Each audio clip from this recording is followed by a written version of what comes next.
প্রথম কথা হচ্ছে যে জান্নাতে সর্দারি সর্দারনি করার কোনো বিষয় পুরো কোরআনে নেই। এটি একটি বাতিল এবং ভ্রান্ত চিন্তা ভাবনা, ধ্যান ধারণা।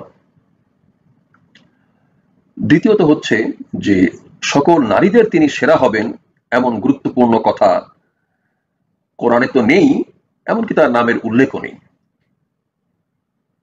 নবীজির ফাতেমা নামে কোন কন্যা ছিলেন এ সম্পর্কে কোরআনে ঘুণাক্ষরও কিছু বলা হয়নি। হাসান হুসেন সম্পর্কে আল্লাহ কিছুই বলেননি কোরআনে। আমরা মাঠ ঘাট প্রকম্পিত করে মিছিল সহকারে তাদের জান্নাতের যুব সম্রাট বানিয়েছি, যা শেষ নবীর সেই দৌহিত্রদয়ও জানেন না। যারা নবী জামাতা আলীকে মাওলা সম্বোধন করে সেই সম্প্রদায় এত দূর পর্যন্ত মিথ্যাচার করে থাকে যে সূরা দোখানের ২৯ নম্বর আয়াত হুসেনের হৃদয় বিদারক ঘটনা সম্পর্কে অবতীর্ণ। বাস্তবে আয়াত নাজিলের বহু পরের ঘটনা সেটা। বর্তমানে কিছু মানুষ হাদিস একেবারেই মানতে চায় না। তারা বলে হাদিস নাকি রাসূল সাল্লাল্লাহু আলাইহি ওয়াসাল্লাম মৃত্যুর 200 বছর 250 বছর পর কিছু মানুষ নিজের বর্ণনা করেছেন, তাদের উদ্দেশ্যে কিছু বলেন। এরকম মানুষ অনেক জায়গায় এখন হয়ে গেছে। তারা হাদিস মানে না, তারা কি মানে? কোরআন মানে। কারণ কোরআন মানলে ভণ্ডামি করাটা সহজ হয়।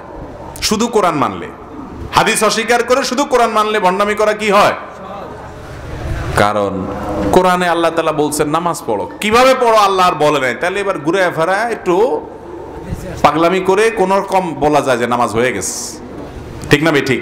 কিন্তু হাদিস যখনই ধরতে যাবেন তখন দেখবেন যে তার মধ্যে এই সমস্ত পাগলামির কোনো সুযোগ, পরিষ্কার সবকিছু। শুধু কোরআন যদি মানলে যথেষ্ট হতো তো আল্লাহ তাআলা রাসূল পাঠাইতেন না। আল্লাহ কিতাবও পাঠাইছেন, রিজালও পাঠাইছেন। দুইটাকেই মানা ছাড়া ইসলাম মানা যাবে না, কোনোদিনই সম্ভব না। কিভাবে নামাজ পড়বেন? নামাজ কোরআনে তো বিস্তারিত বিবরণ নাই।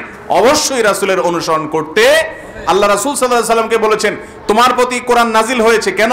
লিতুবাইয়িনা লিন-নাসি মা নুজিলা ইলাইহিম, যাতে করে মানুষের প্রতি যা নাজিল হয়েছে সেটা তুমি মানুষকে ব্যক্ত করে করে বুঝাই দিতে পারো। এজন্য নবীজির কাজ হলো সেটা। সেটা না করলে কখনো ভালো মুসলমান হওয়ার সুযোগ নাই।